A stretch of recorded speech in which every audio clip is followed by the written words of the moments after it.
to kill us.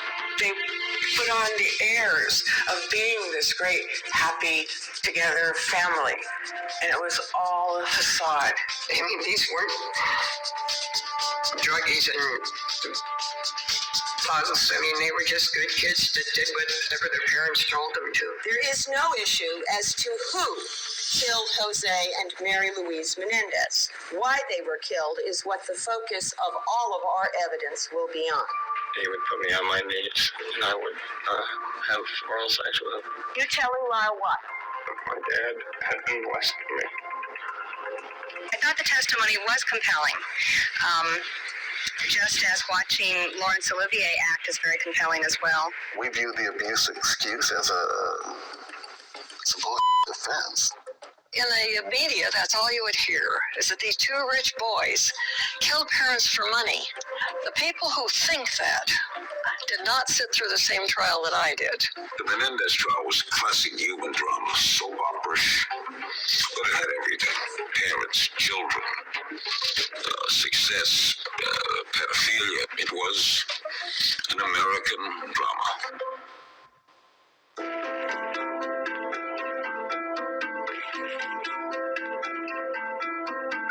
Graduation day pretty clearly. It took place at Beverly Hills High. My mom was there, my dad was there. I was really glad to see my brother. My brother spent most of his time on the East Coast, so I was really glad whenever he was out in California, and I was able to spend some time with him. As he graduated, I was really excited. It was one step closer going off to college, be able to get away.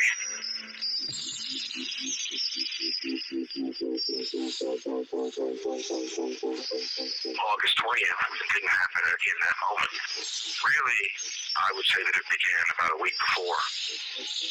I was in the den with Dad, and he was going over my college work. He was explaining to me that I would be living at home several nights a week. That even though I had dorm, all the freshmen had to live in a dorm, but really I'd be living at home. I kept asking him, what do you mean? I thought I would be gone. I had this sinking pain, this sadness.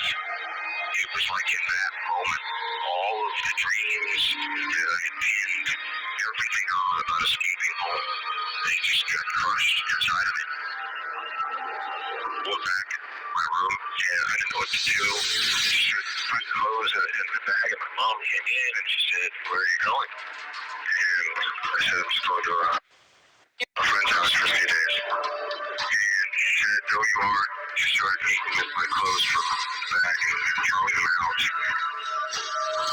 And she laughed. My dad came in a few minutes later. He pushed me up against the window, and he had his arm against my neck. And he said, we have a problem. And I said, no. And he said, you better be here when I get back to the trip.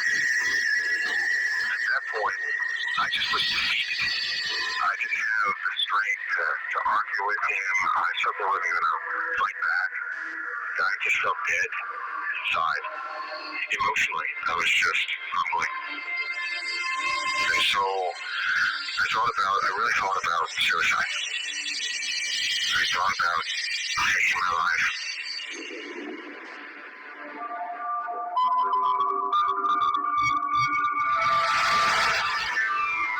I remember it was Tuesday that I was coming in the front door of the house, and Mom and Lyle were coming out of the study, and Mom was screaming.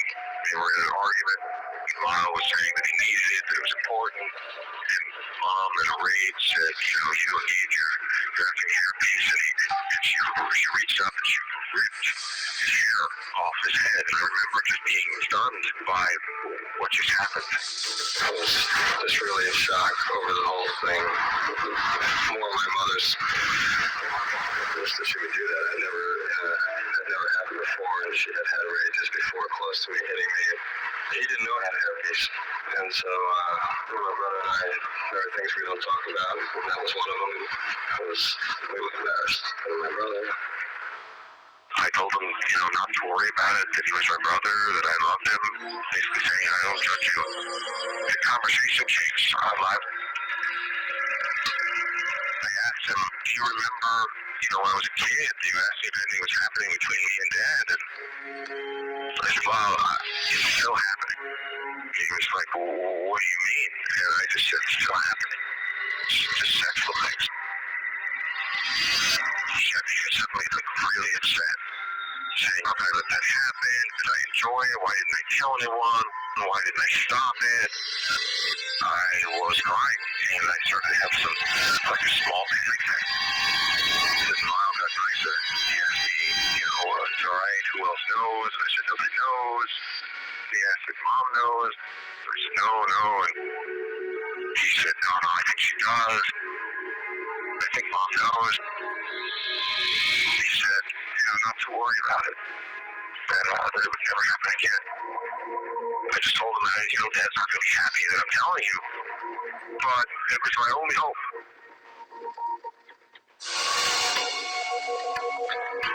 The emotion that I felt that night on Thursday night was of such scariness, of such fear. The conversation I had with Dad, it wasn't good. Dad had lit a cigarette in Lyle and told Dad that he knows what has been going on and that it has to stop. And Dad had basically told him, stay out of it. Don't throw your life away. Dad told him, you're going to go back to Princeton. Eric's going to go to UCLA like planned. And we're going to forget the conversation ever took place.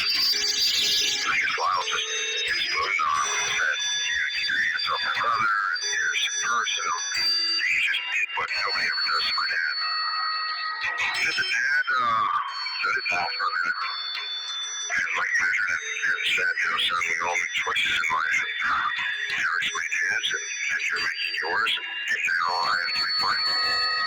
Boom, right there. There's this pounding, and my dad is yelling for me to open up the door. Keep saying, open the door. So I unlocked the door, and he burst in and said, I warned you never to tell anyone. What have you done? You told Lyle. He said, Lyle's going to tell everyone. I said, no, he's not. They told me to shut up. They charged at me, pushed him away as he was coming toward me, and stood out at the front side of the bed. And I ran down the stairs. I ran into the bed, and my mom was there. And she said, what's the matter with you? And she was either drinking or something with some stronger words. And I said, nothing, you wouldn't understand. And she said, oh, I understand a lot more than you think. I know, I've always known. I just stopped. I said, well, what do you mean by that? And she said, what do you think, I'm stupid?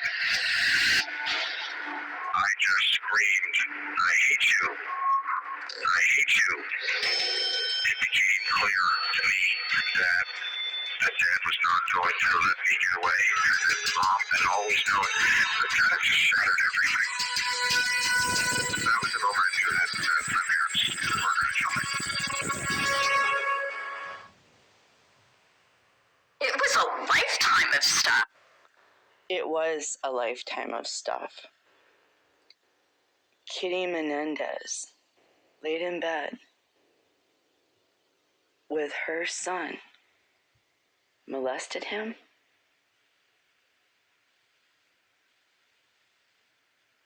right next to her husband. Two sick people on drugs. Kitty, very drugged, alcoholic, selfish.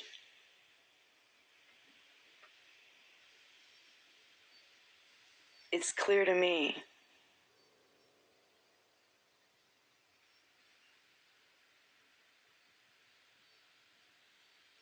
it's clear to me. It should be clear to you.